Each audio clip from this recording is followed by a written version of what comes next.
কৃষ্ণ জয় গুৰু শঙ্কৰ কৃষ্ণ কৃষ্ণ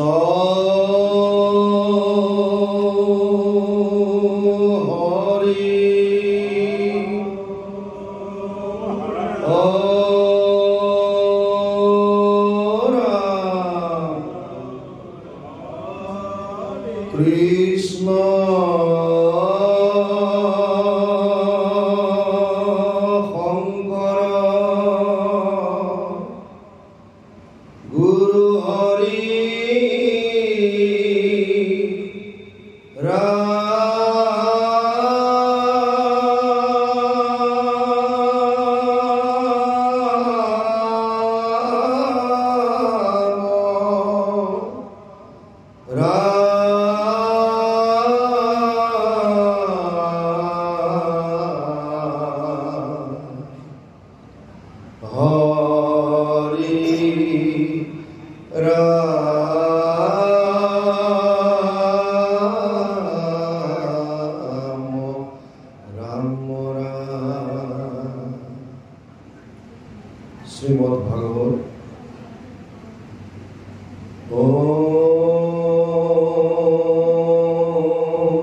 श्रीमद्भागवते महामुनि कृते किमुपरैरीश्वरः सद्यो हृदयवरुद्धते प्रकृतिभिः शुश्रूषुभिः तच्छनात् निगमकल्पतरुर्गलितं फलं सुखमुखादमृतद्रवसंयुक्तं पिबत भागवत रसमालयं मुहुर्मुहुः रसिका भुवि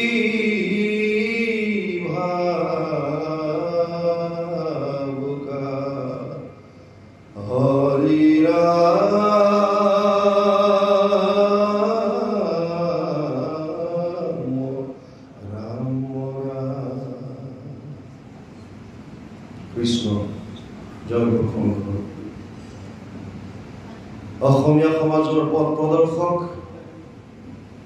একশৰণ হৰিনাম ধৰ্মৰ ভেটি প্ৰস্থাপক নৱ বৈষ্ণৱ যুগৰ প্ৰৱৰ্তক জগতগুৰু শ্ৰীমন্ত শংকৰদেৱৰ শ্ৰী চৰণত প্ৰণিপাত জনাই যশোৱাৰ লাল কংসৰ কাল নন্দন নন্দন উদ্ধৱৰ বন্দন গোপিনীৰ মন দৈৱকীৰ ধন গোৱালৰ গোপাল আৰু ভকতৰ কৃপাল স্বৰূপ সৰ্বজ্ঞ সৰ্বব্যাপ্ত সৰ্বাশ্ৰয় সৰ্বশক্তিমান পৰম পুৰুষ পৰমানন্দ পৰমেশ্বৰ পৰম কৃপালু ভগবান কৃষ্ণৰ পাদ পঙ্কজত সাষ্টাঙ্গিক প্ৰণাম জনাই বৈকুণ্ঠৰ কল্পতৰু নাম বস্তু ভাগক সাৰগত কৰি দেৱৰো দুৰ্লভ নৰতনুধাৰী আজিৰ সভাৰ সঞ্চালকৰ পদ সুশোভিত কৰা পৰম শ্ৰদ্ধাৰ আমাৰ বৰুৱা বাপজনাক অতি সুন্দৰ সাৱলীল তাত্ত্বিক শব্দৰে আজিৰ এই ধৰ্মৰ সভাৰ উদ্বোধন কৰা পৰম শ্ৰদ্ধাৰ হীৰেন পাৰ্বতী বাপজনাক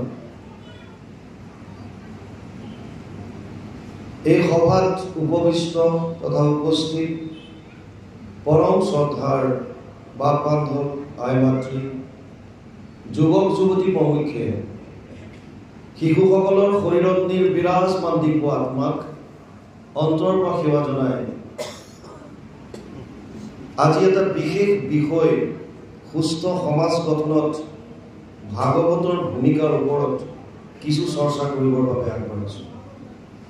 জয় জয়তে যিসকল উদ্যোক্তাৰ উদ্যোগত তথা ভক্তপ্ৰাণ ৰাইজৰ দান বৰঙণিৰ দ্বাৰা আজিৰ এই সুন্দৰ অনুষ্ঠানভাগি অনুষ্ঠিত হৈছে, সেই সকলোটিৰে শ্ৰীচৰণত আমি আমাৰ শ্ৰদ্ধা প্ৰাৰ্থনা কৰিছোঁ। কাৰণ তেওঁলোকে ভকত বৈষ্ণৱ নিমন্ত্ৰণ কৰি আনি ভাগৱতৰ কথাসমূহ শ্ৰৱণ কীৰ্তন কৰাৰ যি সুবিধা কৰি দিছে, বৰ্তমান সমাজখন সুব্যৱস্থিত ৰূপত গঢ়াৰ কিছু আলোচনা ভাগৱতৰ ওপৰত ভিত্তি কৰি আগবঢ়োৱাৰ যি সুবিধা তেওঁলোকে কৰি দিছে, ই যুগ ধৰ্মৰ ফালৰ পৰা এক শ্ৰেষ্ঠ কৰ্ম। ব্যাসদেৱে ভাগৱতত লিখিছে, কৃতেয়ত ধ্যায়াত বিষ্ণু ত্ৰেতায়ম যজতে মুখে দ্বাপৰে পৰিচাৰ্যায়ম কলৌ তদ হৰি কীৰ্তনা 12:52 দ্বাদশ স্কন্ধ 3য় অধ্যায় 52 নম্বৰ শ্লোক ভাগৱত অনুবাদ কৰিছে মহাপুৰুষ মাধৱদেৱে। তেওঁৰ অনবদ্য গ্ৰন্থ নামঘোষা, যুগ ধৰ্ম নিৰ্ণয় 399 পদ যোগা। মহাপুৰুষে লিখিছে, সত্য যুগে ধ্যান, ত্ৰেতা যুগে যজ্ঞ, দ্বাপৰ যুগত পূজা, কলিত হৰিৰ কীৰ্তন বিনাই আৰু নাহিকে দুজা। যুগ ধৰ্মৰ ফালৰ পৰা কলি যুগত হৰি নামৰ বাহিৰে আন একোৱেই নাই বুলি কৈছে। গতিকে এখন সমাজ গঠনত যদি কলি যুগৰ ধৰ্মৰ মতে হৰি নামেই শ্ৰেষ্ঠ, তেতিয়াহ'লে নিশ্চয় এই নামৰ মাহাত্ম্য থাকিবই লাগিব।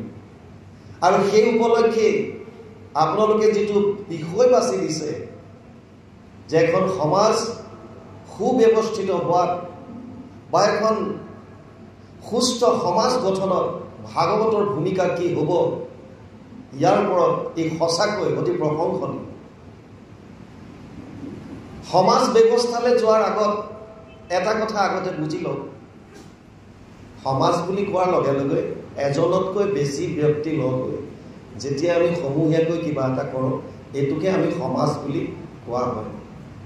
আৰু ইয়াত সমাজৰ কথা আহিছে যেতিয়া আমি নিশ্চয়কৈ গম পাইছোঁ এখন মনুষ্য সমাজৰ কথাই আলোচনা কৰা হৈছে।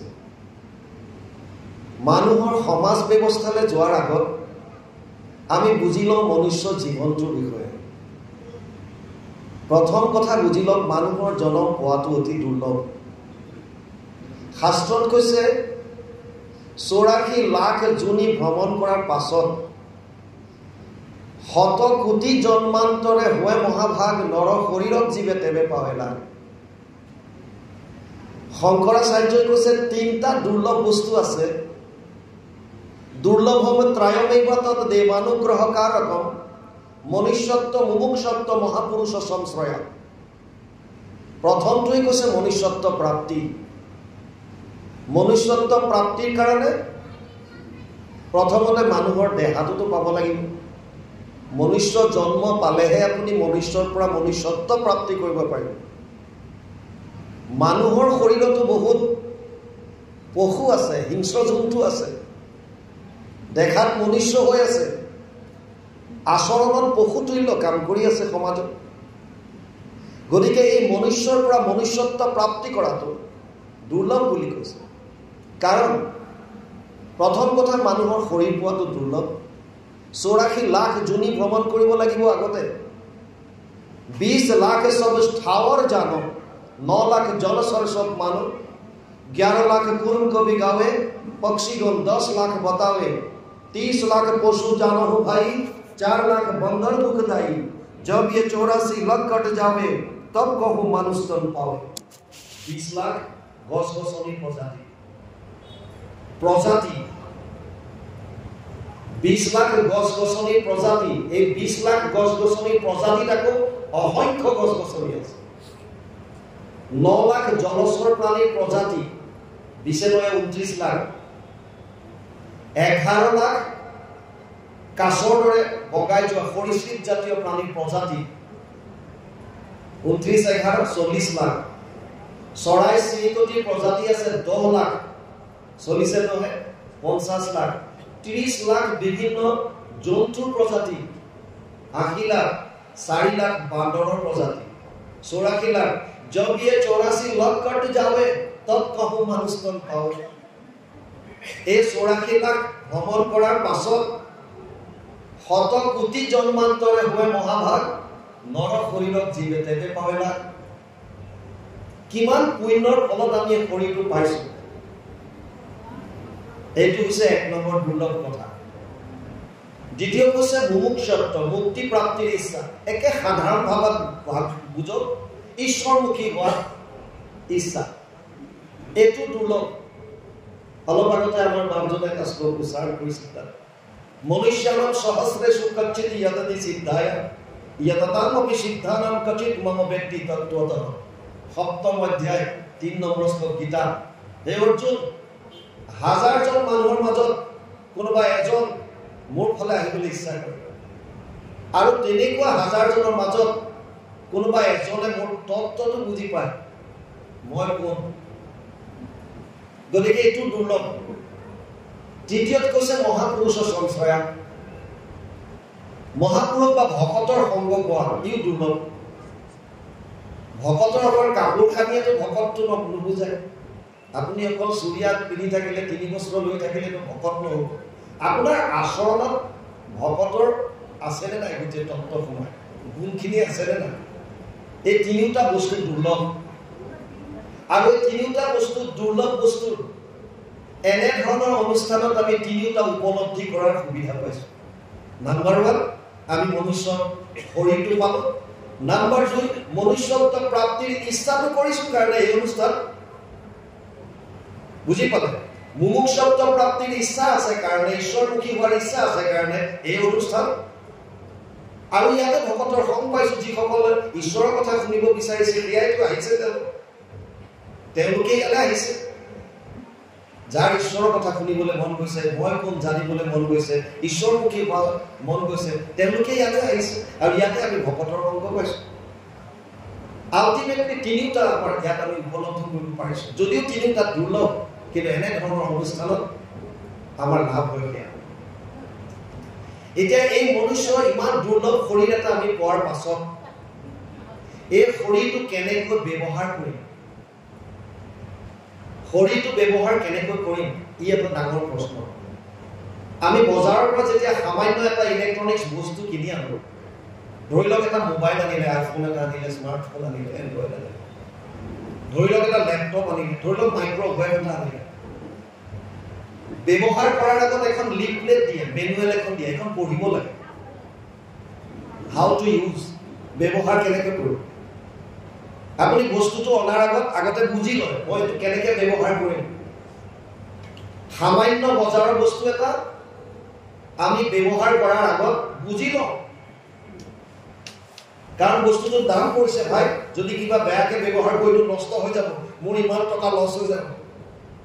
একদম ভালকৈ কৰিবি, বুজি লওঁ পুৰা। আৰু সামান্য বজাৰৰ বস্তু এটা ব্যৱহাৰ কৰাৰ আগত আমি ইমান চিনচিয়াৰ।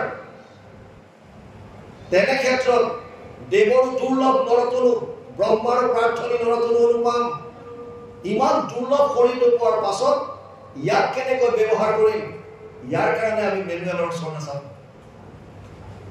আমি কোনো মেনুৱেল নপঢ়ো, আৰু মেনুৱেলৰ কথা আঙুলিয়াই দিলেও আমি তাৰ ওচৰত নাচাওঁ। বুজি পাইছে? মেনুৱেলখন পঢ়িব লাগিব। মেনুৱেল কি? মেনুৱেল হৈছে শাস্ত্ৰ। কাৰণ বহুত লোকে বহু কথা ক'ব পাৰে, কাৰ কথা মানিব। ঘূৰি কৰ্মাণি শ্ৰোতব্যানি বিভাগশ অত সাধু ত্ৰয়ত সাৰম সমুদ্ৰিত্য মনীষয়া মাম ব্ৰুহি শ্ৰদ্ধানাম য়েন আত্মা সম্প্ৰসিদতি। নৈমিষাৰণ্যত ভাগৱত আৰম্ভ হৈছে আৰু ভাগৱতত সকলোকে সুতমুনি কৈছে, হে সুতমুনি, বিভিন্ন শাস্ত্ৰ আছে, কৰ্ম বিভিন্ন কৈছে, গতিকে তুমি সমস্ত সাৰটো উদ্ধাৰ কৰি আমি কি কৰা উচিত, কি কৰিলে আত্মাই শান্তি পাব, এই কথাটো চিধা কৰা। গতিকে শাস্ত্ৰ জানি ল'ব লাগিব, আমি কি শাস্ত্ৰ পঢ়িম। শাস্ত্ৰৰ কথাটো আগতে জানিব লাগিব, কি শাস্ত্ৰ পঢ়িম। সমাজ এখন গঠন কৰিবৰ কাৰণে এটা সুস্থ মনৰ প্ৰয়োজন। এটা সুস্থ মনৰ অবিহনে এখন সুন্দৰ সমাজৰ কল্পনা অলিক মাত্ৰ, অসম্ভৱ। আপুনি সমাজত ৰাস্তা পদূলি বিভিন্ন ধৰণৰ বনাই দিব পাৰে, মানুহৰ ঘৰ দুৱাৰ বহুত পইচা লগাই ডাঙৰ ডাঙৰ ঘৰ দুৱাৰ বনাই দিব পাৰিব, চাৰিওফালে বিভিন্ন ধৰণৰ পৰিৱেশ সুন্দৰকে সৃষ্টি কৰিব পাৰিব, কিন্তু যদি মনত যদি শুদ্ধতা নাই, মনত যদি কটুকতাৰে ভৰি আছে, মনত যদি কপটতাৰে ভৰি আছে, তেতিয়াহ'লে আপোনাৰ এইবিলাক চব মিছা। কাৰণ এখন সমাজ ব্যৱস্থাত আমাৰ সমাজৰ প্ৰতিজন ব্যক্তিৰ কৰ্মৰ ওপৰত নিৰ্ভৰ কৰিছে, কি ধৰণে অৱদান আপুনি সমাজখনলৈ আগবঢ়াইছে। আমি একেলগে ধৰি লওক শিৱসাগৰত ধৰি লওক আমি 10 লাখ মানুহ আছো। 10 লাখ মানুহৰ আপোনালোকে ইয়াতে দেখিব, ইয়াতে চোৰ ডকাইতো হৈছে, ইয়াতে ধৰ্ষণ লুণ্ঠনো হৈছে, ইয়াতে সৎকৰ্ম হৈ আছে, ইয়াতে ঈশ্বৰমুখী কামো হৈ আছে। কেনেকৈ সম্ভৱ?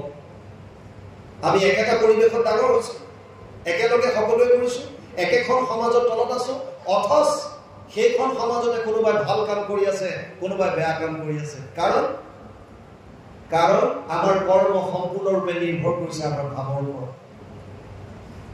যাৰ যেনেকুৱা ভাৱ আমি তেনেকুৱা কৰ্ম কৰিছো। সমাজ এখন সুচাৰুৰূপে ব্যৱস্থিত ৰূপে তাক সুব্যৱস্থিত হিচাপত গঢ় দিবলৈ প্ৰতিজন ব্যক্তিৰ এটা সুন্দৰ মনৰ প্ৰয়োজন। আৰু সুন্দৰ মন কেনেকৈ আহিব?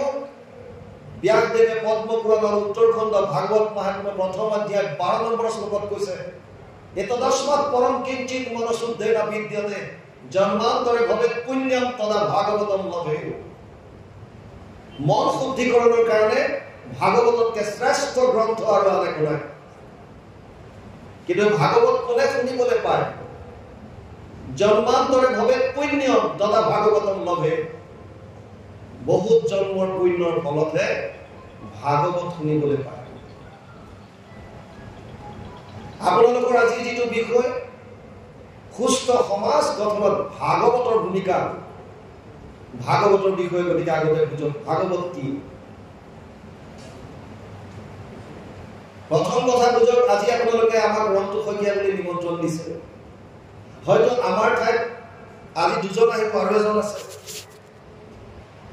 শ্ৰীযুত শান্তনু বৰগোহাঁই, বুঢ়া গোহাঁই, তেখেতো আহিব। ধৰি লওক আপোনালোকে আৰু 2-4জন মাতিলে, অহা বছৰ বেলেগত মাতিলে, তেওঁলোকেও ক'লে, আমিও ক'লো। কাৰো লগত কাৰো কথা মিল নাই। আমি কৈ গলো এটা যে সমাজ সুব্যৱস্থাত ভাগৱতৰ ভূমিকা এনেকুৱাকেহে সম্ভৱ। বেলেগজনে আহি পেলাই ক'লে নহয়, এইটো নহয়, আচলতে এইটোহে সম্ভৱ।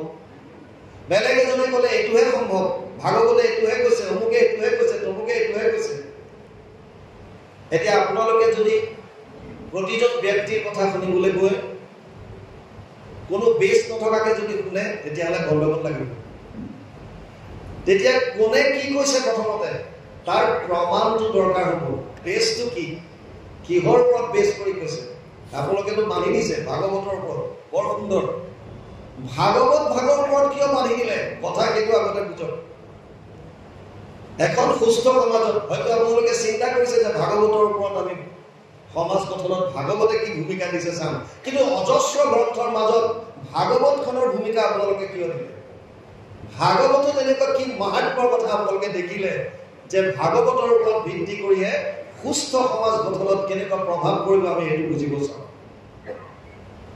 চাওক আমি কৈছোঁ যে কোনে কি কৈছে তাতকৈ এইবিলাক আমি কোৱাখিনি এডভাৰটাইজ আমি আপোনালোকক দি যাম, ৰেফাৰেঞ্চ দি যাম, কিন্তু অধ্যয়ন আপোনালোকে নিজে কৰিব। কি কৰিব? ভগৱান কৃষ্ণ অৰ্জুনৰ সখা আৰু গুৰু হিচাপে যদিও উপদেশ দিছে কুৰুক্ষেত্ৰৰ প্ৰাক মুহূৰ্তত, হলেও কৈছে তস্মাৎ শাস্ত্ৰম প্ৰমাণন্তে কাৰ্য ব্যৱস্থিত জ্ঞাতৱা শাস্ত্ৰ বিধানোক্তম কৰ্ম কৰ্তুমিহ অৰ্হসি। ষষ্ঠাদশ অধ্যায় 24 নম্বৰ শ্লোক গীতা। হে অৰ্জুন, হে মোৰ সখা, তোৰ কাৰ্য অকাৰ্যৰ ক্ষেত্ৰত শাস্ত্ৰ প্ৰমাণ হ'ব। ঘটনা হ'ল শাস্ত্ৰখন কি হ'ব? যিকোনো প্ৰমাণৰ কাৰণে 4টা প্ৰমাণৰ দৰকাৰ হয়। আমাৰ শাস্ত্ৰত আছে 4 ধৰণৰ প্ৰমাণৰ কথা। প্ৰথম কৈছে প্ৰত্যক্ষ প্ৰমাণ। যদি কিবা এটা কথা আপুনি প্ৰত্যক্ষভাৱে যদি নিজে উপলব্ধি কৰিছে, মই নিজে দেখিছোঁ, মই শুনিছোঁ, মই নিজে স্পৰ্শ কৰিছোঁ, মই সোৱাদ লৈছোঁ, মই শুনি চাইছোঁ, এইটো হয় প্ৰত্যক্ষ।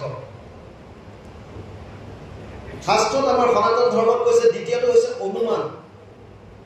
আপুনি অনুমান কৰিছে তাৰ ঘৰত মাৰ্ডাৰ হৈছে আৰু মই তাক ইমান সময়ত ওলাই অহা দেখিছোঁ, সিয়ে হ'ব লাগে আপোনাৰ অনুমান।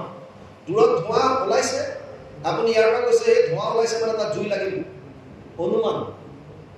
তৃতীয় হৈছে উপমান, তুলনা কৰি দিয়ে। তুলনা মানে তই নীল গাই দেখিছনে? বোলে দেখা নাই। কেনেকুৱা?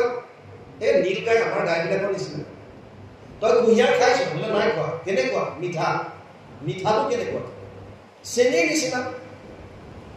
মানে চেনী খালে কুঁহিয়াৰ খোৱা নুবুজায়, কিন্তু এটা উপমান, এটা উদাহৰণ এটা দিছে।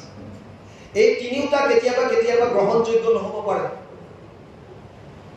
মহাভাৰতত দ্ৰোণাচাৰ্যই যুধিষ্ঠিৰৰ মুখৰ পৰা শুনিছিল অশ্বত্থমা হত, নিজ কৰ্ণে শুনিছিল। কোৱাজন এলাপেচা নহয় ধৰ্মৰাজ যুধিষ্ঠিৰ, অশ্বত্থমা হত। পিছৰখিনি শুনা নাই, ইতি গজ চব ভাগ ঢোল মৃদংগ বজাই দিলে কৃষ্ণৰ ভিতৰত, কিন্তু শুনিছে ইমানটো চিঞৰ যে অশ্বত্থমা হত মানে অশ্বত্থমা মৰিল। আৰু ভাবিলে যে অশ্বত্থমা তেওঁৰ পিতেকৰ নাম, গতিকে মোৰ পুত্ৰ মৰিল বুলি ধনুষৰ পেলাই দিলে। কিন্তু সত্য নহয়। অশ্বত্থমা মৰাটো হয়, কিন্তু তেওঁৰ পিতেক মৰাটো নহয়। নিজে শুনাৰ পাছতো এই কথাটো সত্য নহয়। আপুনি দেখিছে এটা ডেড বডি ভিতৰত গম পালে যে মাৰ্ডাৰ কোনোবাই কৰিছে, আৰু সেইটো সময়ত আপুনি দেখিছে তাৰ ঘৰৰ পৰা মানুহ এজন ওলাই আহিছে, কিন্তু এইটো সত্য নহ'ব পাৰে যে সিয়ে কৰিছে। বুজি পালে? দূৰত ধোঁৱা দেখিছে, আপুনি ভাবিছে জুই আছে, কিন্তু ধোঁৱা দেখিলে আজিকালি জুই নহ'বও পাৰে। আপোনাৰ আজিকালি ভাওৰীয়া ওলালেও ধোঁৱা দি দিয়ে, ফাংচনত গাবলৈ আহিলেও ধোঁৱা উলিয়াই দিয়ে। উপমান প্ৰমাণ। আপুনি জেনেৰেল গাই যদি দেখি আহিলে নীল গাই দেখিছোঁ বুলি ক'লে এইটো প্ৰমাণযোগ্য নহ'ব। এই তিনিওটা প্ৰমাণ যেতিয়া মিছা হ'ব বা গ্ৰহণযোগ্য নহ'ব, আমাৰ হাতত এটা প্ৰমাণ আহি যায় শাস্ত্ৰত, আৰু সেইটোৱে হৈছে শব্দ প্ৰমাণ বা শাস্ত্ৰৰ প্ৰমাণ। আৰু এই শাস্ত্ৰৰ প্ৰমাণৰ কাৰণে 3 ধৰণৰ প্ৰস্থান আমাক দি থৈ গৈছে সনাতন ধৰ্মত। প্ৰস্থান ত্ৰয়ী বুলি কয়। নাম্বাৰ 1 শ্ৰুতি প্ৰস্থান। শ্ৰুতি বেদক কয়। জগত সমহৰি সুতি আছে নাৰায়ণ, প্ৰথম নিষ্ঠাকে বাজ ভৈলা বেদগণ, বেদস্তুতি কীৰ্তন। জগত সংহাৰ কৰি প্ৰভু নাৰায়ণ যেতিয়া বিৰাজমান হৈ আছে তেওঁৰ নিশ্বাসত বেদ বাজ হৈছিল। সেই বেদ শ্ৰৱণৰ দ্বাৰা, গুৰু শিষ্যৰ দ্বাৰা ক্ৰমাগতভাৱে আহিছিল কাৰণে শ্ৰুতি বুলি কয়। আৰু এই বেদৰ সাৰ ভাগ আছে বেদান্ত, শেষৰ পাৰ্টটো উপনিষদ বুলি যাক আমি কওঁ। গতিকে শ্ৰুতি প্ৰস্থানত বেদান্তক ৰাখিছে। দ্বিতীয় হৈছে স্মৃতি প্ৰস্থান। শ্ৰুতিৰ কথাখিনি বহু মানুহে বুজি নাপায়, সেইকাৰণে আগৰ ঋষি মুনিসকলে তেওঁলোকৰ স্মৰণ শক্তিৰ দ্বাৰা আন কিছুমান গ্ৰন্থ মানুহে বুজিব পৰাকৈ কাহিনী আকাৰে লিখিবলৈ আৰম্ভ কৰিলে, যেনে ৰামায়ণ, মহাভাৰত, মনুস্মৃতি। এই মহাভাৰতৰ 18টা পৰ্বৰ, ভীষ্ম পৰ্বৰ 25ৰ পৰা 42 অধ্যায়লৈ এই 18টা অধ্যায় সুকীয়াকৈ উলিয়াই দিছে আৰু নাম দিছে শ্ৰীমদ ভগৱত গীতা, যিখন আমি গীতা বুলি কওঁ। ই মহাভাৰতৰ ভিতৰৰ বস্তু। স্মৃতি প্ৰস্থানত ৰাখিলে গীতাক, ই প্ৰামাণিক গ্ৰন্থ। অজস্ৰ শাস্ত্ৰৰ মাজত এতিয়া আমি দুই ধৰণৰ গ্ৰন্থ পালো শ্ৰুতি প্ৰস্থানত বেদান্ত পালো 108খন তাৰে অতি জনপ্ৰিয় 11খন উপনিষদ স্মৃতি প্ৰস্থানত কেৱল এখন গ্ৰন্থ 700 শ্লোকৰ গীতা শ্ৰীমদ ভগৱত গীতা উপনিষদ পঢ়িলে কেতিয়াবা কৰবাত আমাৰ খেলি মেলি লাগে কৰবাত বৰুণকে শ্ৰেষ্ঠত্ব দিলে কৰবাত ইন্দ্ৰক ক'লে কৰবাত কিবা ক'লে তাৰ ন্যায় দিবৰ কাৰণে জাজমেণ্ট দিবৰ কাৰণে আন এখন ব্যাসদেৱে গ্ৰন্থ ৰচনা কৰিলে 555টা সূত্ৰ নাম দিলে ব্ৰহ্মপুত্ৰ ন্যায় প্ৰস্থান আছে ব্ৰহ্মপুত্ৰ 555টা সূত্ৰ কেৱল এতিয়া প্ৰামাণিক হ'ল শাস্ত্ৰৰ ভিতৰত আকৌ 3টা প্ৰস্থান দিলে শ্ৰুতি প্ৰস্থান স্মৃতি প্ৰস্থান ন্যায় প্ৰস্থান শ্ৰুতি প্ৰস্থানত আছে বেদান্ত যিজনে বেদৰ বিস্তাৰ কৰিছিল ব্যাসদেৱে সেইজন ব্যাসদেৱে ভাগৱতত লিখিলে যে সর্ব বেদান্ত সারম হি শ্রী ভাগবতম ইষ্যতে জৈশ্য রসামৃত তৃপ্তৈশ্য নানাই নত্র রতি ক্বচিত 12, 13, 15 দ্বাদশ স্কন্ধ ত্ৰয়োদশ অধ্যায় 15 নম্বৰ শ্লোক ভাগৱত অনুবাদ কৰিছে মহাপুৰুষ মাধৱদেৱে গোপাল 18 নম্বৰ পঞ্চকা সমস্ত বেদান্ত সাৰ মহাভাগৱত শাস্ত্ৰ সমস্ত বেদান্ত সাৰ মহাভাগৱত শাস্ত্ৰ ইহাৰ অমৃত ৰস পায় পৰম সন্তোষে পান কৰিলে যিজনে তাৰ অন্যত্ৰ ৰসত ৰতি নাই মানে শ্ৰুতি প্ৰস্থান যদি বেদান্ত হয় বেদান্তৰ সাৰ আনি দিলে ভাগৱত গতিকে ব্যাসদেৱে লিখা আপুনি গ্ৰন্থ লিখিছে দুইখন আপুনিয়ে কৈছে যে বেদান্ত পঢ়া নহলে তাৰ সাৰ ভাগৱতত দিছো গতিকে শ্ৰুতি প্ৰস্থান আল্টিমেটলি বেদান্ত বা বেদান্তৰ সাৰ আনি পেলাই ভাগৱতত দিয়ে যেনেকৈ বেদৰ সাৰ বেদান্ত বেদান্তৰ সাৰ ভাগৱত গতিকে আমি শ্ৰুতি প্ৰস্থানত এখন গ্ৰন্থ প্ৰামাণিক গ্ৰন্থ হিচাপে পালো এখন হৈছে ভাগৱত দ্বিতীয় আহি গ'ল স্মৃতি প্ৰস্থানত অলৰেডি গীতাক ৰাখিছে গতিকে শ্ৰুতি আৰু স্মৃতিত গীতা আৰু ভাগৱত পাইছো প্ৰশ্ন আহিল এতিয়া ন্যায় প্ৰস্থানত আছে ব্ৰহ্মসূত্ৰ এটা সৰু সূত্ৰ জন্মাদৈশ্য যত এটা সূত্ৰ হ'ল যিটোৰ পৰা প্ৰথম শ্লোক আমি যিটো উচ্চাৰণ কৰিছো ফাৰ্ষ্ট ভাগৱতৰ প্ৰথম শ্লোক যিটো মংগলাচৰণ জন্মাদৈশ্য যতৰ পৰা আনি পেলাই গোটেই শ্লোকটো বনাইছে এটা সূত্ৰ আল্টিমেটলি এতিয়া কি কৰিলে তাত 555টা সূত্ৰ আছে আৰু ব্যাসদেৱে গৰুড় পুৰাণত লিখিলে অৰ্থ অয়ম ব্ৰহ্মসূত্ৰানাম ভাগৱত গ্ৰন্থখন ব্ৰহ্মসূত্ৰৰ টিকা ভাষ্য বুলি লিখি দিলে যে ভাগৱত গ্ৰন্থখন ব্ৰহ্মসূত্ৰৰ টিকা ভাষ্য মানে ব্যাখ্যা কৰিছে 555টা সূত্ৰৰ 18,000 শ্লোকত ব্যাখ্যা কৰিছে বুজি পালে তেতিয়াহ'লে 3টা প্ৰস্থানৰ পৰা আহি আল্টিমেটলি আমাৰ হাতত দুখন গ্ৰন্থ পৰিল শ্ৰুতি প্ৰস্থান বেদান্তৰ সাৰ ভাগৱত ন্যায় প্ৰস্থান ব্ৰহ্মসূত্ৰৰ টিকা ভাষ্য ভাগৱত আৰু স্মৃতি প্ৰস্থানত গীতা তাৰ মানে দুখন গ্ৰন্থ আহিল কি আহিল গীতা আৰু ভাগৱত সেইকাৰণে কোনোবা মহাপুৰুষে লিখি থৈ গ'ল শাস্ত্ৰৰ উত্তম বুজি পালে এতিয়া আপোনালোকে বুজি পালে যে কিহৰ কাৰণে ভাগৱতৰ ওপৰত আপোনালোকে দিলে ভূমিকা কাৰণ প্ৰামাণিক লাগিব বস্তুটো এনে ক'লে নহ'ব ভূমিকা এটা যেতিয়া আপোনালোকে দিছে যে ভাগৱতৰ ওপৰত ভিত্তি কৰি সুস্থ সমাজ গঠনত ভাগৱতৰ ভূমিকা কি হ'ব যে ভাগৱত গ্ৰন্থখন কেনেকুৱা এই বস্তুটো আগতে বুজি ল'ব লাগিব ভাগৱতৰ ৱেটটো কি ভাগৱত হৈছে প্ৰস্থান ত্ৰয়ীৰ যি শ্ৰুতি প্ৰস্থান বেদান্ত ন্যায় প্ৰস্থান ব্ৰহ্মসূত্ৰ ইয়াৰ হৈ গ'ল সাৰ আৰু ব্যাখ্যা টিকা ভাষ্য ভাগৱত আৰু স্মৃতি প্ৰস্থান গীতা গতিকে শাস্ত্ৰৰ উত্তম হৈছে গীতা ভাগৱত আৰু আজি আমি এতিয়া আলোচনা কৰিম যে ভাগৱতৰ বিষয়ে আমি ক'লো সুস্থ সমাজ গঠনত মানুহৰ মন শুদ্ধ হ'ব লাগিব মন শুদ্ধ হ'বৰ কাৰণে আমি ক'লো যে ভাগৱতৰ মহাত্মত লিখি থৈছে যে ভাগৱততকৈ শ্ৰেষ্ঠ গ্ৰন্থ মন শুদ্ধিকৰণৰ কাৰণে আন একো নাই 3টা বস্তু মনত ৰাখক প্ৰথমে যিকোনো এখন সমাজ সুস্থ ৰূপত গঢ় দিবৰ কাৰণে প্ৰতিজন ব্যক্তিৰ 3টা বস্তুত পবিত্ৰতা থাকিব লাগিব প্ৰথম ভাৱৰ পবিত্ৰতা চিন্তাৰ পিউৰিটি ইন থটছ ভাৱত শুদ্ধতা লাগিব। দ্বিতীয় হৈছে বাণীৰ শুদ্ধতা, পিউৰিটি ইন স্পীচ। আৰু তৃতীয় হৈছে কৰ্মত শুদ্ধতা, এক্সপ'জ টু কৰ্মৰ দ্বাৰা হ'ব। এই তিনিটা বস্তুত শুদ্ধতা লাগিব। এই তিনিওটা বস্তু ক'ৰ পৰা আহে? এক আশাৰত ক'বলৈ গ'লে আধ্যাত্মিক শিক্ষাৰ। আমাৰ সমাজত শিক্ষা বুলি ক'লে সম্পূৰ্ণ শিক্ষা হ'বলৈ হ'লে 4 ধৰণৰ শিক্ষাৰ প্ৰয়োজন। প্ৰথম, নীতি শিক্ষা। আগতে এই শিক্ষাটো ফ্ৰী অফ কষ্ট পাইছিল। যেতিয়া ককা আইতা ঘৰতে থাকিছিল একেলগে নাতিৰ লগত, তেতিয়া গৰম দিনত বাহিৰত চোতালত কিবা ধাৰি পাতি পাৰি লৈ নাতিকেইটাক কোলাতে মূৰটো থৈ, গৰম দিনত আপোনালোকৰ হাঁহি উঠি গৈছে, মনত পৰি যাব, কাৰণ বিভিন্ন সাধু কথাৰ চলে। যিবিলাক সাধুত গছ-গছনিয়ে কথা ক'ব পাৰিছিল, যিবিলাক সাধুত জীৱ-জন্তুৱে কথা ক'ব পাৰিছিল, যিবিলাক সাধুত স্বৰ্গৰ দেৱতা অপেশ্বৰী চব আহিছিল, সংমিশ্ৰণ হৈছিল, এই সাধু কথাৰ জৰিয়তে কণমানি ল'ৰা-ছোৱালীৰ মূৰত এই কথাটো সোমোৱাই দিছিল যে প্ৰতিটো বস্তুৰ নিজস্ব এটা প্ৰাণ আছে, আত্মা।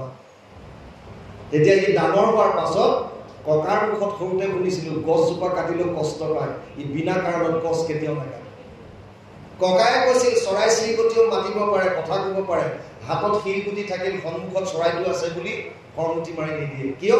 ককাই সৰুতে কৈছিল। কিন্তু বৰ্তমান নীতিশাস্ত্ৰ আমাৰ কমি আহিল, সমাজত নাই হ'ল, কাৰণ আমি পৰিয়ালবিলাক সৰু হৈ আহিল। মই, মোৰ পত্নী, মোৰ ল'ৰা-ছোৱালীক বছ চাইড মাৰি দিয়া। আগতে ঘৰ দুৱাৰ সৰু আছিল, মানুহ বেছি আছিল, তাৰ মাজতো আনন্দ দ্বীপ কটাইছিল। এতিয়া প্ৰকাণ্ড প্ৰকাণ্ড ঘৰ, থাকিবলৈ মানুহ নাই। মাক বাপেক ল'ৰা-ছোৱালী, ছোৱালীক বিয়া দিলে, ল'ৰাটোৱে চাকৰি সংক্ৰান্তত বাহিৰত আছে, মাক বাপেক অকলে ঘৰত, কিবা কাৰণত যদি দুইজনৰ এজন গুচি গ'ল, এজন অকলশৰীয়া। আজি কিছুদিনৰ আগত যোৰহাটত আপোনালোকে পাইছিল, এজনী মাতৃৰ কংকাল বিচনাত পৰি আছিল, কাষতে ছোৱালীজনী থাকে। পাইছে আপোনালোকে নিউজত? এতিয়াৰ ঘটনা। নীতিশাস্ত্ৰ আমাক অতি প্ৰয়োজন, নীতি জ্ঞানৰ আমাক নীতি শিক্ষাৰ অতি প্ৰয়োজন। এতিয়া আমাৰ কি হ'ল? ঘৰ দুৱাৰবিলাক প্ৰকাণ্ড হ'ল, মানুহ নাইকিয়া হ'ল। গতিকে যিটো জ্ঞান আগতে ফ্ৰী অফ কষ্ট দিছিল ককা আইতাই ল'ৰা-ছোৱালীক, নাতিক, যিখিনিয়ে দিব পাৰিছে তেওঁলোকতো ভাগ্যৱান, তেওঁলোক শ্ৰদ্ধাৰ পাত্ৰ। আমি সেৱা জনাম সেইসকল সন্তানক, যি মাক বাপেকৰ লগত থকাৰ সৌভাগ্য যাৰ হৈছে। দ্বিতীয়ত আহিছে সামাজিক শিক্ষা।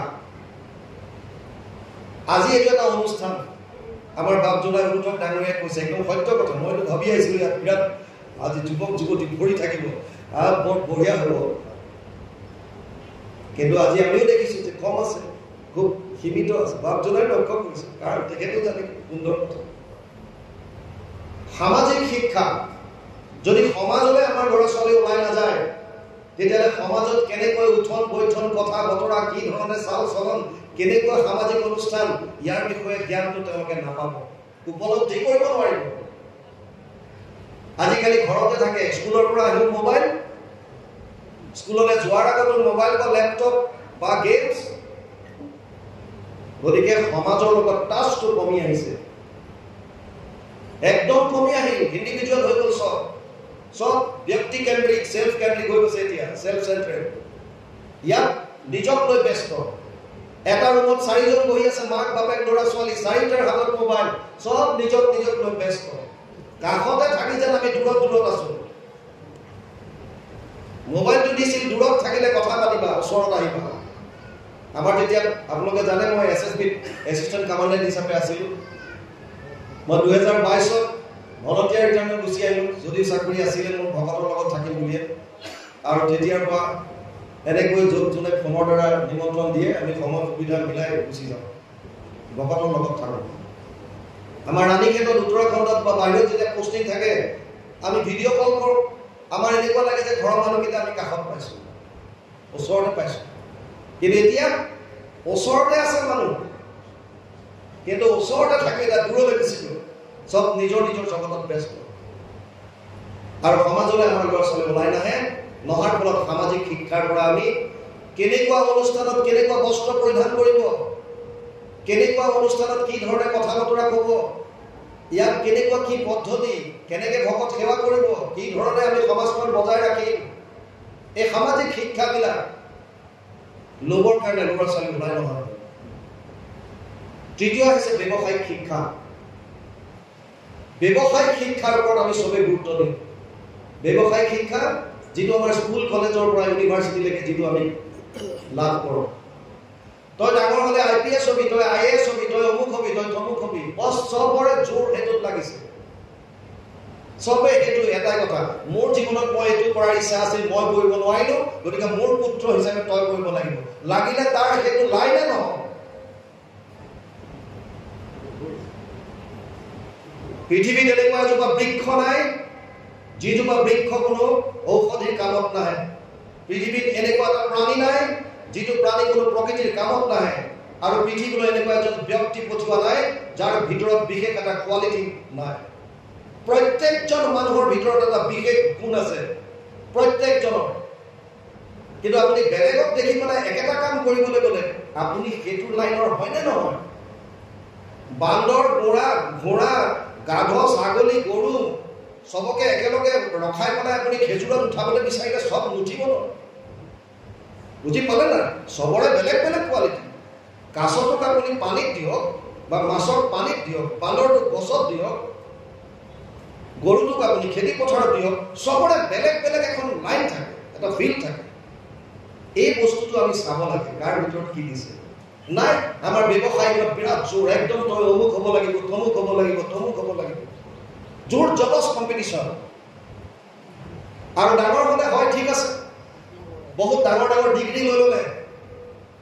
আমাৰ ৰঙিয়াত পোষ্টিং থাকোঁতে 2014 মই উত্তৰাখণ্ডৰ পৰা ৰঙিয়া আহিছিল।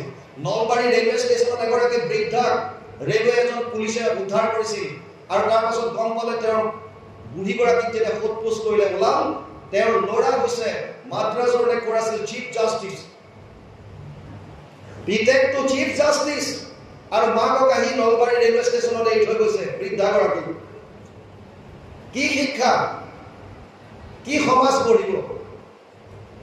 তাত দুখ আমাৰ। আমি সৰুৰে পৰা মানুহ হোৱাত গুৰুত্ব দিয়া নাই। তই অমুক হ, তই তমুক হ, কিয়? তেতিয়া পইচাটো বেছিকৈ আহিব পাৰিব, ডাঙৰ চাকৰি কৰিবি, বহুত টকা পাবি। আৰু ঠিক আছে, ডাঙৰ হ'ল, চবতে কমাৰ্চিয়েলি চোৱা হ'ল, ব্যৱসায়িকভাৱে। ব্যৱসায়িক শিক্ষা দিছে, ব্যৱসায়িক দৃষ্টিৰে চাই। মই এই বুঢ়া মানুহজনৰ লগত থাকিলে মোৰ লোকচান হ'ব, মাক বাপেকৰ প্ৰতি। এতিয়া মই যদি এওঁলোকৰ লগত থাকোঁ, কাইলৈ বেমাৰ হ'ব, পৰহিলেও মোক, তলৈলেতো মোক, এই কোনে লাগি থাকিব? গতিকে আমাৰ চাইড মাৰি দিয়া, গুচি গ'ল। মাক বাপেক যি হোৱা হৈ থাক, তাৰ মাজতো সংসাৰ চলিবলৈ বেলেঞ্চটো লাগিবই। তাৰ মাজতো সুসন্তান আছে, এনেকুৱা নহয় যে নাই। আমি সেইসকলক শ্ৰদ্ধা কৰোঁ। ব্যৱসায়িক শিক্ষাত আমি গুৰুত্ব দিছোঁ বেছি। চতুৰ্থটো হৈছে আধ্যাত্মিক শিক্ষা। আমি যি তিনিটা প্ৰয়োজনৰ কথা কৈছিলোঁ সমাজখন গঢ় দিয়াত: ভাৱৰ শুদ্ধতা, পিউৰিটি ইন থটছ, বাণীৰ শুদ্ধতা, পিউৰিটি ইন স্পীচ, আৰু কৰ্মৰ শুদ্ধতা, পিউৰিটি ইন একশ্যন। তিনিওটা বস্তু আপোনালোকে পাব কেৱল আধ্যাত্মিক শিক্ষা। আৰু আধ্যাত্মিক শিক্ষাৰ কাৰণে শাস্ত্ৰৰ উত্তম গীতা ভাগৱত শ্ৰৱণ কৰিব লাগিব। কাৰণ প্ৰামাণিক গ্ৰন্থ, প্ৰস্থানত্ৰয়ীৰ প্ৰামাণিক গ্ৰন্থ হৈছে গীতা ভাগৱত, শাস্ত্ৰৰ উত্তম গীতা ভাগৱত। গীতা ভাগৱতে যি দৰ্শন দিছে, সেই দৰ্শন আমি ল'ব লাগিব। যদি আমি নিজক এজন মানুহ হিচাপে গঢ় দিব পাৰোঁ, আপুনি ইণ্ডিভিজুৱেল যদি ব্যক্তি যদি আপুনি সুন্দৰ হ'ল, ব্যক্তি যদি আপুনি ভাল হ'ল, আপোনাৰ সমাজখন অট'মেটিকেলি ভাল হ'ল। আপোনাৰ এটা আপেলৰ যদি পাচি এটা যদি গেলা আপেল এটা ভৰাই দিয়ে, বিলাহীৰ যদি পাচি এটা যদি গেলা বিলাহী ভৰাই থৈ দিয়ে, এটা গেলা বিলাহীয়ে গোটেইখিনি বেয়া কৰি পেলাব। এটা সেইকাৰণে ব্যক্তিক আগতে ভাল কৰিব লাগিব, নিজক ভাল কৰিব লাগিব। নিজক আমি নিজে ভাল হ'ব লাগিব। সমাজটো পিছত ভাল হ'ব, প্ৰথমতে আমি নিজক ভাল কৰিব লাগিব। আৰু তাৰ কাৰণে আজি আপোনালোকৰ সুন্দৰ বিষয় যে এই সমাজ, সুস্থ সমাজ গঠনত ভাগৱতৰ ভূমিকা কি হয়। ভাগৱতৰ আক্ষৰিক তত্ত্ববিলাকটো আমাৰ বাপজনাই সুন্দৰভাৱে দিছে। প্ৰথম জানি লওক ভাগৱতৰ মাহাত্ম্য। যিকোনো গ্ৰন্থৰ বিষয়ে জনাৰ আগত তাৰ মাহাত্ম্যটো জানিব লাগে। কিয়? নহ'লে এনেকুৱা হ'ব, শুনিব লাগে শুনিলো, অনুষ্ঠান এটা পাতিছে যাব লাগে গ'লো, তাত 2-3 ঘণ্টা থাকিলো আৰু ইফালে যি য'ত খোৱালে আহিলো, গুচি আহিলো আৰু মানুহটো ভাল কৈছিলে, কথাকেইটা বেয়া কৰা নাই, শেষ, খেলা শেষ, অনুষ্ঠান শেষ। আপোনালোকৰ ইমান টকা পইচা ইমান সময় গোটেইখিনি দি মেলি যত যি কৰিলে, তাৰ পৰা লাষ্টত এইটো হ'ল যে অমুকে অমুক ভাল ক'লে, অমুকে অমুক বেয়া ক'লে। যিকেইটা খুৱাইছিলে বস্তুকেইটা ভালেই আছিল বাৰু, তাতে আৰু অকণ এনেকুৱা হোৱা হ'লে বেছি ভাল লাগিলে বাৰু। বছ শেষ, খেলা শেষ। কিয়? কাৰণ আপুনি যিটো কথা শুনিবলৈ আহিছে, যিখন গ্ৰন্থৰ ওপৰত শুনিবলৈ আহিছে, তাৰ প্ৰতি আপোনাৰ শ্ৰদ্ধা আছে। শ্ৰদ্ধাৱান লব্ধতে জ্ঞানম তৎপৰেশম যতেন্দ্ৰিয় জ্ঞানম লব্ধ পৰম শান্তি মচিৰে নাধিগচ্ছতি। ৪ৰ্থ অধ্যায় ৩৯ নম্বৰ শ্লোক গীতা। হে অৰ্জুন, শ্ৰদ্ধাৱান হলেহে জ্ঞান লাভ কৰিব পাৰিব। যি সুস্থ সমাজ গঠনত ভাগৱতৰ ভূমিকাৰ বিষয়ে আপোনালোকে যিটো জানিবলৈ আহিছে, তেতিয়া গম পাব যেতিয়া শাস্ত্ৰখনৰ প্ৰতি আপোনালোকৰ শ্ৰদ্ধা আহিব। শ্ৰদ্ধা কেতিয়া আহিব? যেতিয়া শাস্ত্ৰখনৰ মাহাত্ম্য বুজি পাব। মাহাত্ম্যৰ প্ৰয়োজন কিয় বুজক। চাওক, যিকোনো মানুহক আমি বহুত মানুহ আহোঁতে যাওঁতে লগ পাইছোঁ, বিভিন্ন মানুহক লগ পাইছোঁ। প্ৰতিজন মানুহৰ প্ৰতি যিমানেই যেনেকৈ নকওক কিয়, আপোনাৰ শ্ৰদ্ধাত মূৰ দোৰ নাখায়। অজস্ৰ মানুহ পাইছে আপুনি, কিন্তু যেতিয়া গম পাব যে এইজন মানুহৰ ভিতৰত বিশেষ এটা কোৱালিটি আছে, বা এই মানুহজনৰ পৰা মোৰ ব্যক্তিগত জীৱনত লাভ হৈছে, তেতিয়া সেইজনৰ প্ৰতি আপোনাৰ দৃষ্টিকোণ অট'মেটিকেলি সলনি হৈ যাব। উদাহৰণ লওক, এখন ট্ৰেইনত এটা পৰিয়ালে যাত্ৰা কৰিছে, গিৰিয়েক ঘৈণীয়েক আৰু ল'ৰা ছোৱালী দুটা। AC 2 টায়াৰ ৰিজাৰ্ভেশ্যন কৰিছে। আমি সকলোৱে জানো AC 2 টায়াৰত এটা চাইডত 4টা বাৰ্ড থাকে, ওপৰত 2টা, তলত 2টা, চাইডৰ কেইটা বাৰ্ড, এইটো এটা কম্পাৰ্টমেণ্ট লিখা থাকে। তেওঁলোকে 4টা চিট ৰিজাৰ্ভ কৰিছে। আৰু আমাৰ এটা স্বভাৱ, আমাৰ যদি আগতে যদি টিকেট কনফাৰ্ম হয়, তেতিয়া আমি ভাবো যে আমাৰ টিকেটত যাতে বেলেগ আহি নহওক, আমাক আমনি নকৰক, ডিষ্টাৰ্ব নকৰক।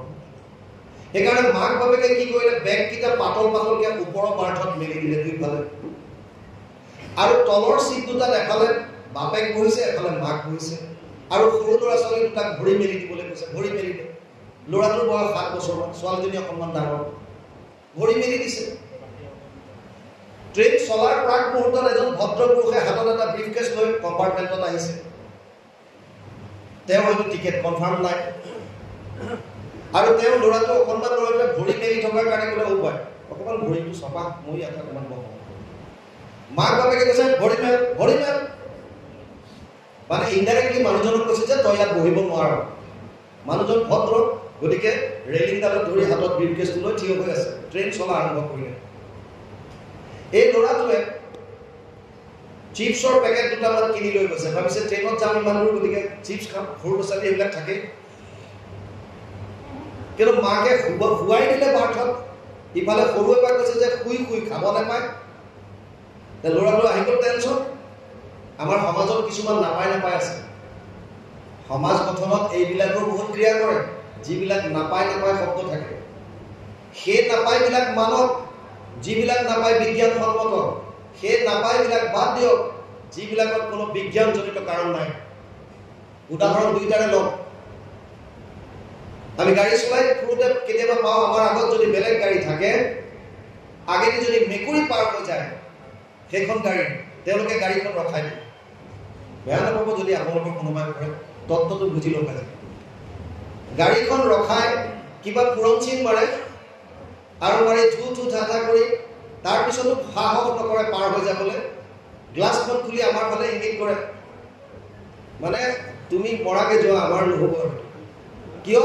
মেকুৰীয়ে ৰাস্তা কাটিলে, মানে যাত্ৰা ভংগ হ'ল। এতিয়া যদি গুচি যাওঁ, মই ইয়াত হয়তো মৰি থাকিম। এইটো অন্ধবিশ্বাস। সমস্ত ভূতত ব্যাপী আছো মই হৰি, সবাকো মানিবা তুমি বিষ্ণু বুদ্ধি কৰি। বৈকুণ্ঠ পুৰাণৰ প্ৰাক মুহূৰ্তত ভগৱান কৃষ্ণই ভাগৱতত উদ্ধৱক কৈছে, হে উদ্ধৱ, মই সমস্ত ভূতত আছো, প্ৰতি প্ৰতিটো ব্যক্তিৰ প্ৰাণীৰ হৃদয়ত মই বাস কৰোঁ অহম আত্মা ভূতাকেশ সৰ্বভূতাসনে স্থিত অহম আদি চ মধ্যম চ ভূতানামন্ত এবচ 10 অধ্যায় 20 নম্বৰ শ্লোক গীতা মই সমস্ত ভূতত ব্যাপী আছোঁ মই আদি মই মধ্য মই শেষ যদি সমস্ত ভূতত যদি বিষ্ণু আছে তেতিয়াহ'লে মেকুৰীটো তাত থাকিব নাই যেতিয়া আপোনাৰ দৃষ্টিকোণত গণ্ডগোল আপোনাৰ সন্মুখেদি স্বয়ং বিষ্ণু বুদ্ধি পাৰ হৈ গ'ল বিষ্ণু পাৰ হৈ গ'ল গতিকে ভগৱানে দৰ্শন দিছে আপোনাৰ ভাল হ'ব নে বেয়া হ'ব এইটো অন্ধবিশ্বাস মেকুৰী পাৰ হ'লে আপোনাৰ যাত্ৰা ভংগ নহয় সেইটো যাবলৈ দিয়ক আপুনি ৰৈ দিছে পাৰ হৈ গ'ল বঢ়িয়া কৃষ্ণৰ নাম লওক গুচি যাওক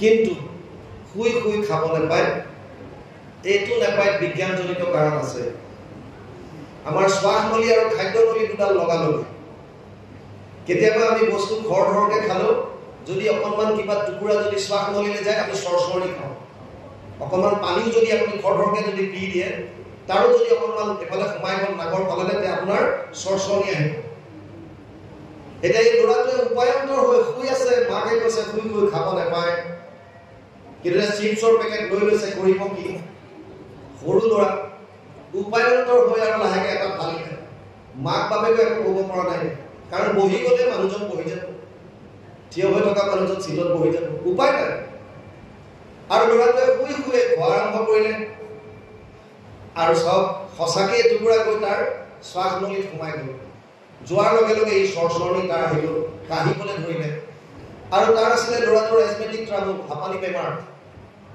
এইকাৰণে সি লাষ্টত এনেকুৱা হ'ল এচি কোচত গোটেইটো ঘামি জামি অৱস্থা নাই উশাহ ল'ব নোৱাৰা হ'ল ঘেৰ ঘেৰাবলৈ ধৰিলে নেকি এতিয়া জোৰত জোৰত উশাহ ল'ব বিচাৰিছে উশাহ ল'ব পৰা নাই গোটেই তাৰ অৱস্থা নাই ট্ৰেইন দ্ৰুতগতিত চলি আছে মাক বাপেকে হাহাকাৰ এতিয়া কৰিব কি এই মানুহজনে চব চাই আছে শেষত লাহেকৈ ব্ৰিফকেছটো থ'লে ব্ৰিফকেছটো খুলিলে আৰু ষ্টেথিস্কোপডাল লগালে ল'ৰাটোক চেক আপ কৰিলে একো পোৱা নাই মাক বাপেকক মাত্ৰ ল'ৰাটোক চালে চোৱাৰ পাছত হাতত এটা ইনজেকশ্যন দিলে বেজী এটা দিলে 10 মিনিট মানৰ ভিতৰত ল'ৰাটোৱে উশাহটো প্ৰাণ পোৱাৰ নিচিনা লাগিছে ঘূৰি আহিছে নৰ্মেল হৈছে উশাহ নিশাহ এতিয়া মাক বাপেকে নিজৰ সন্তানটো কৈছে পায় ভয়টো কৈছা আহক বহক কিয় 10 মিনিট আগলৈকে যিজন বহে বুলি ভাবি নিজৰ পিতেকক কৈছিল ভৰি মেল আৰু সেই মাক বাপেকে 10 মিনিটৰ ভিতৰত কৈছে ভৰি কোচা আৰু কৈছে আহক আপুনি বহক কাৰণ 10 মিনিট আগলৈকে গম পোৱা নাছিল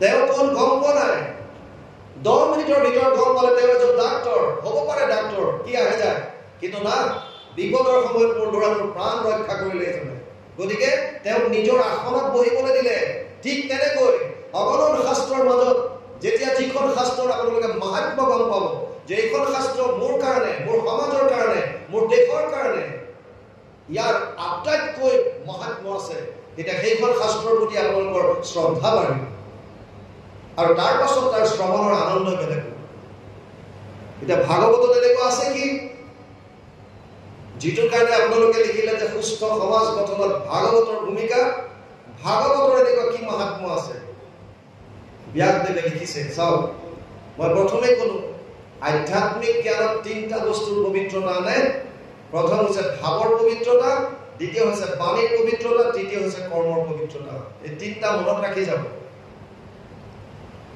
ভাৱ মানুহৰ মনলৈ 24 ঘণ্টাত 1200ৰ পৰা 60,000টা ভাৱ আহে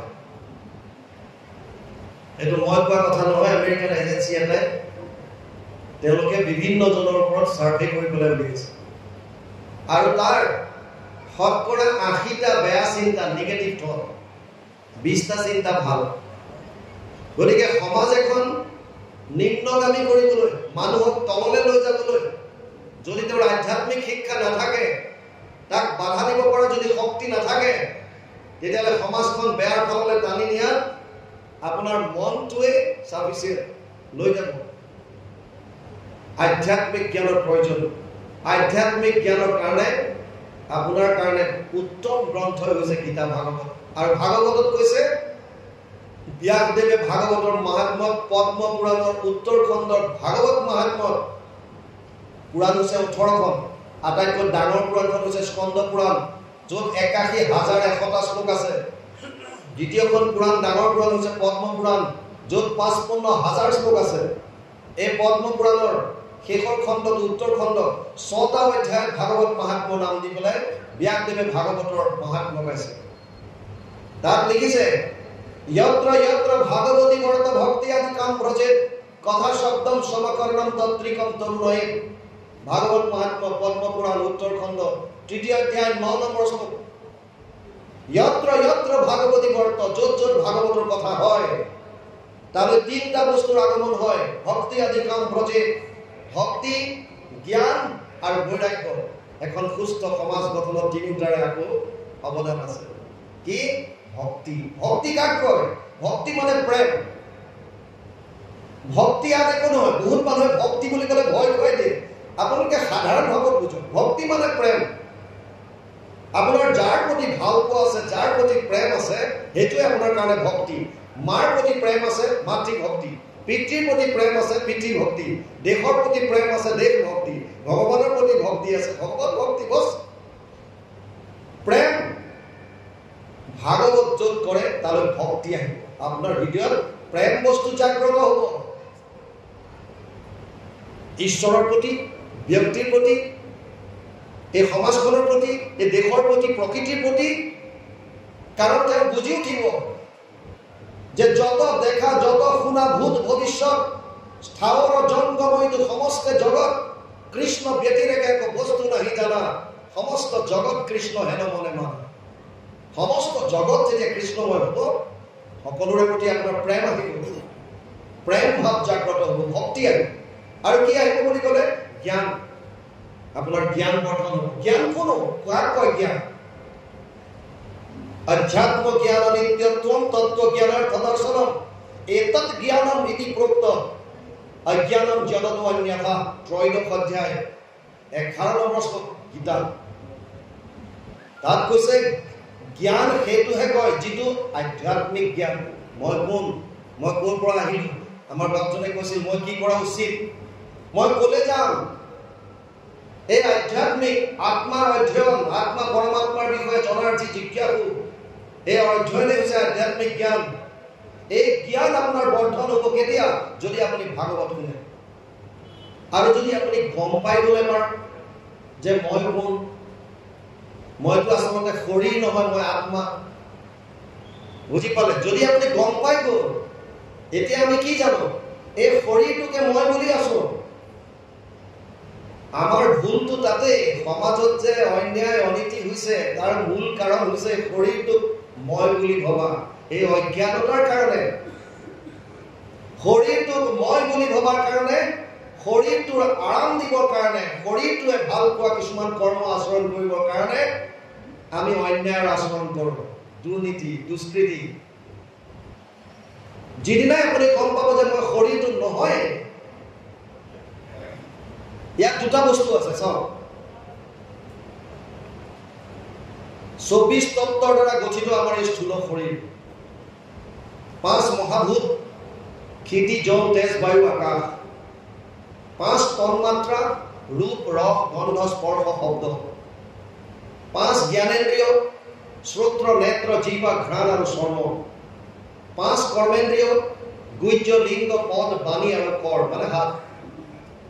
আৰু মনৰ অন্তঃকৰণৰ 4টা বস্তু আছে, মন, বুদ্ধি, চিত আৰু অহংকাৰ।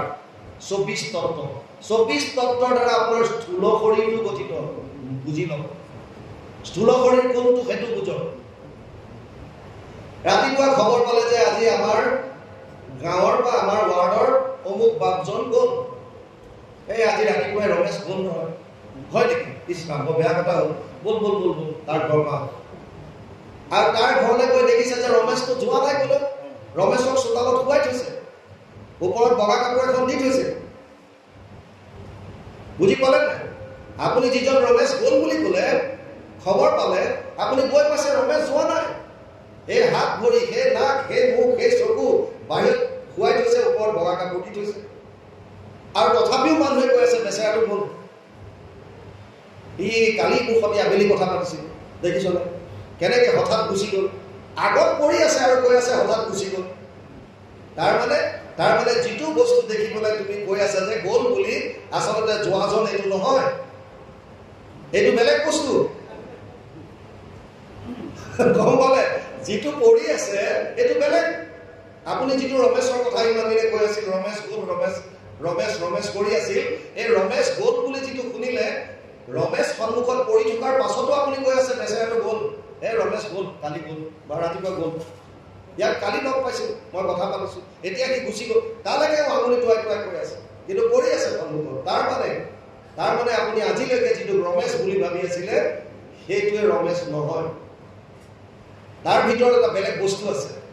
এই যে পৰি আছে এইটোৱে 24 তত্ত্বৰ দ্বাৰা সৃষ্ট আমাৰ স্থূল বডি, শৰীৰ। বুজি পালে? ইয়াৰ ভিতৰত এটা সোমাই আছে আত্মা সোমাই আছে। এতিয়া চাওক, যিদিনা আপোনাৰ এই জ্ঞানটো হ'ব যে মই আচলতে শৰীৰটো নহয়, মই আচলতে ইয়াৰ ভিতৰত সোমাই থকা আত্মাটোহে। কথা ক্ষেত্ৰত আমি কৈ থাকোঁ এইটো কাৰ মোবাইল? বোলে মোৰ মোবাইল। তাৰ মানে মই মোবাইলটো নহয়, চিধা কথা। কাৰ মোবাইল? মোৰ বস্তুটো মই হ'ব নোৱাৰে। এখন কাৰ চেলেং? মোৰ চেলেং, তাৰমানে মই চেলেংখন নহয়। এখন কাৰ গামোচা? মোৰ গামোচা, তাৰমানে মই গামোচাখন নহয়। তেনেকৈ এইটো কাৰ হাত? মোৰ হাত, তাৰমানে হাতটো মই নহয়। ঠিক তেনেকৈ এইটো কাৰ শৰীৰ? বোলে মোৰ শৰীৰ। মোৰ আজি গাটো ভাল লাগি থকা নাই। কাৰ গা ভাল লগা নাই? মোৰ। তাৰমানে আপুনি মোৰ দুটা বেলেগ বস্তু, মই আৰু মোৰ। এই মইটো হৈছে আত্মা। এই জ্ঞানটো যদি আহি যায়, তেতিয়া আমি যিমানবিলাক সমাজত এই অন্যায় অনীতি হৈ আছে, যিমান ধৰ্ষণ লুণ্ঠন হৈ আছে, ইয়াৰ পৰা পৰিত্ৰাণ পাম। সমাজ নিজে ভাল হ'ব। সমাজ গঠনত আপুনি আৰু কি কৰিব লাগে? নিজক উদ্ধাৰ কৰক, সমাজ অট'মেটিকেলি ভাল। সমাজখন বেয়া কোনে কৰিছে? সমাজখন বেয়া কোনে কৰিছে? আমি নিজে। যদি আমি ভাল হৈ যাওঁ, প্ৰত্যেকজন ব্যক্তি সমাজত থকা যদি নিজে ভাল হৈ গ'ল, তেতিয়া সমাজখন আকৌ বেলেগে ভাল কৰিব কিয় লাগে? কি সুস্থ সমাজ কৰিব লাগে? আপুনি সমাজত থকা প্ৰত্যেকজন ব্যক্তিৰ যদি মনবিলাক শুদ্ধ কৰি দিলে, তেতিয়া আৰু সমাজ বেলেগে গঠন কৰিবলগীয়া কি থাকিল? এই জ্ঞানটো আপোনাৰ আহিব কেতিয়া? আপুনি ভাগৱত শ্ৰৱণ কৰিব। ব্যাসদেৱে লিখিছে ভক্তি আদি কাম ব্ৰজে। আৰু কি তৃতীয়টো? বৈৰাগ্য। তিনিটা বস্তু আহিব।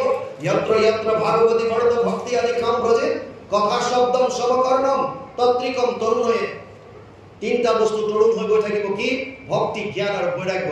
ভক্তি প্ৰেম, জ্ঞান আত্মা পৰমাত্মাৰ মাজত প্ৰভেদ, দেহা আৰু শৰীৰৰ মাজত প্ৰভেদ, আত্মা আৰু শৰীৰৰ মাজত প্ৰভেদ। মই কোন, শৰীৰটো কি, এইখিনি জনাটোৱে জ্ঞান। আৰু তৃতীয়ত কৈছে বৈৰাগ্য। যেতিয়া আপুনি এইটো গম পাব যে মই আচলতে শৰীৰ নহয়, মই আত্মা, মোৰতো মৃত্যু নাই, মোৰতো এক্সিষ্টেঞ্চ আছে, মই আগতেও আছিলো, এতিয়াও আছো, আৰু মই ভৱিষ্যতো থাকিম। মোৰ যদি নষ্ট হ'বলগীয়া আছে কেৱল শৰীৰটো নষ্ট হ'ব। তেতিয়া আপোনাৰ এই যে আৰু লাগে যিটোৰ কাৰণে আশা পাশা সতেৰবদ্ধ কাম ক্ৰোধ পৰায়ণা ইহন্তে কাম ভোগাৰ্থ মই ন্যায় নৰথ সঞ্চয়ন। ষষ্ঠদশ অধ্যায় 12 নম্বৰ শ্লোক গীতা। আশাৰ পাশত বন্দী হৈ মানুহে কৰাপশ্যনৰ দ্বাৰা হ'লেও খালি টকা পইচা গোটোৱাত লাগিছে। কিয়? এই শৰীৰটোৰ কাৰণে।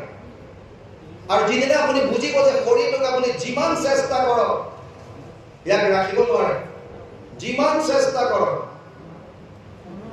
ভাগৱতত পৃথিৱী গীতা বা ধৰণী গীতা বুলি এটা অধ্যায় আছে। ধৰণী গীতা মানে বসুমতীয়ে নিজে অনুশোচনা কৰিছে যে মোক পাবৰ কাৰণে ইমান ডাঙৰ ৰজা মহাৰজাবিলাক আহি নৱম স্কন্ধ ৰাজবংশাৱলী কেতিয়াবা পঢ়ি চাব।